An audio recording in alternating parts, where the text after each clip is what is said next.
ನಟರಾಜ್ ಗೌಡ್ರೆ, final comment ಕೇಳ್ತಾ ಇದ್ದೀನಿ. ಪರಮೇಶ್ವರ್ ಅವರು ಒಂದು ಸ್ಟೇಟ್ಮೆಂಟ್ ಕೊಟ್ಟಿದ್ದಾರೆ ಸರ್, ಅದವರ ವೈಯಕ್ತಿಕ ಹೇಳಿಕೆ, ಅದಕ್ಕೂ ಪಕ್ಷದ ಹೇಳಿಕೆಗೂ ಸಂಬಂಧ ಇಲ್ಲ ಅಂತ. ಸರ್ ಮತ್ತೆ ನಾನು ಹೇಳ್ತಾ ಇದ್ದೀನಿ, ನೀವು ಆರಂಭದಿಂದಲೂ ಹೇಳ್ತಾ ಇದ್ದೀರಾ ಹೋರಾಟ ಮಾಡಬೇಕು, ಬಿಜೆಪಿ ಅವರು ಸೇರ್ಕೋಬೇಕು, JDS ಅವರು ಸೇರ್ಕೋಬೇಕು, ನೀವು ಹೋರಾಟ ಮಾಡಬೇಕು, ಎಲ್ಲರೂ ಹೋರಾಟ ಮಾಡಬೇಕು. ಆದರೆ ಈ ಪ್ರತ್ಯೇಕ ರಾಷ್ಟ್ರದ ಭಾವನೆನ ಬಿತ್ತೋದಿದೆಯಲ್ಲ ಸರ್, ಅದು ಭಾರತಕ್ಕೆ ಮಾಡೋ ದ್ರೋಹ ಅಲ್ವಾ ಅದು? ಇಲ್ಲ ನೋಡಿ, ಈಗ ದೇಶದಲ್ಲಿ ಈ ಸಾರ್ವಭೌಮತೆ ಮತ್ತೆ ಈ ಏಕತೆಯನ್ನ ಅಖಂಡತೆಯನ್ನ ಕಾಂಗ್ರೆಸ್ ಪಕ್ಷನೇ ಕೊಟ್ಟಿದೆ. ನಾವು ಒಂದಾಗಿ ಇರುತ್ತೆ, ಪ್ರಮಾಣ ವಚನ ಸ್ವೀಕಾರ ಆಗೋದು ಪ್ರತಿಯೊಬ್ಬ ಸಂಸದರದು ದೇಶ ಒಂದಾಗಿ ಇರುತ್ತೆ.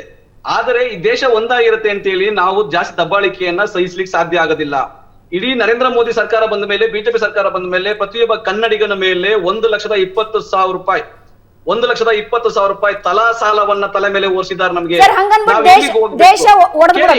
ಕೇಳಿ, ಇದು ಬಹಳ ಈಗ ನಾವಿಬ್ರು ಇದು ಚಿಂತೆ ಮಾಡ್ಬೇಕು, ಇದ್ರ ಬಗ್ಗೆ ಚರ್ಚೆ ಮಾಡ್ಬೇಕು. ಇದನ್ನ ಬಿಜೆಪಿಗೂ ಕೂಡ ಇದ್ರ ಬಗ್ಗೆ ಚರ್ಚೆ ಮಾಡ್ಬೇಕು. ಯಾಕಂದ್ರೆ ನಾವು ಇಷ್ಟು ತೆರಿಗೆಯನ್ನ ಕೊಟ್ಟ ಮೇಲೂ ನಮ್ಗೆ ಇಷ್ಟು ಆರ್ಥಿಕ ಸ್ವಾತಂತ್ರ್ಯವನ್ನ ಕಿತ್ತುಕೊಂಡು ನಮ್ಗೆ ಇಷ್ಟು ದಬ್ಬಾಳಿಕೆ ಮಾಡ್ತಾ ಇರೋದು, ಅನ್ಯಾಯ ಮಾಡ್ತಾ ಇರೋದು, ನಮ್ಮ ರೈತರಿಗೆ ಕಣ್ಣೀರ್ ಹಾಕ್ಸ್ತಾ ಇರೋದು ಯಾವ ನ್ಯಾಯ ಅಂತ ನೀವ್ ಹೇಳಿ.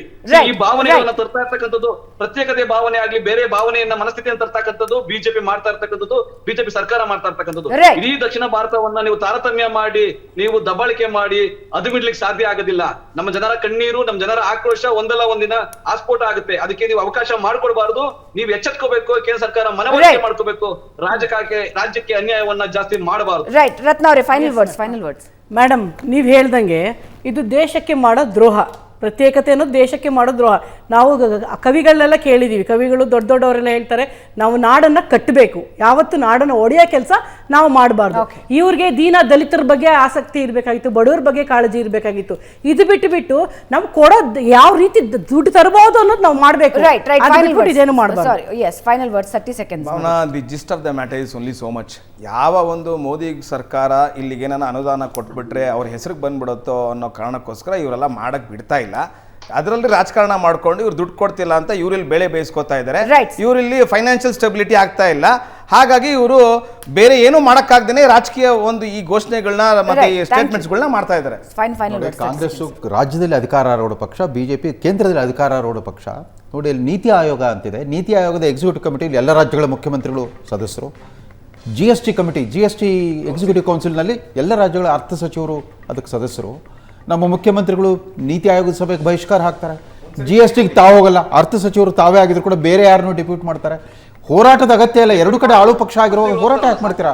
ಚರ್ಚೆ, ಸಂವಾದದ ಮೂಲಕ ನಾವು ಬೇಕಾದ ನ್ಯಾಯ ನಮ್ಮ ಪಾಲನೆ ಪಡ್ಕೋಬೇಕು ಹೊರತು ಹೋರಾಟದ ಮಾತಾಡ್ಲಿಕ್ಕೆ ಏನು ಇದು ಇನ್ನೂ ಬ್ರಿಟಿಷರು ಆಳ್ತಾ ಇಲ್ಲ ದೇಶ, ನಮ್ಮ ದೇಶ ಬಾಂಧವರು ಆಳ್ತಾ ಇಲ್ಲ. 4 ಜನಕ್ಕೆ ಧನ್ಯವಾದ ಚರ್ಚೆಯಲ್ಲಿ ಭಾಗಿಯಾಗಿದ್ದಕ್ಕೆ. ಇದು ಈ ಹೊತ್ತಿನ ವಿಶೇಷ. ನೇರ, ದಿಟ್ಟ, ನಿರಂತರ ಸುದ್ದಿಗಾಗಿ ನೋಡ್ತಾ ಇರಿ ಏಷ್ಯಾನೆಟ್ ಸುವರ್ಣ ನ್ಯೂಸ್.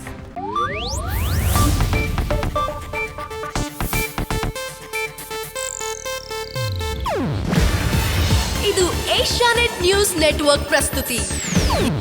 ನೀವು ನೋಡ್ತಿದ್ದೀರಾ ಏಷ್ಯಾನೆಟ್ ಸುವರ್ಣ ನ್ಯೂಸ್.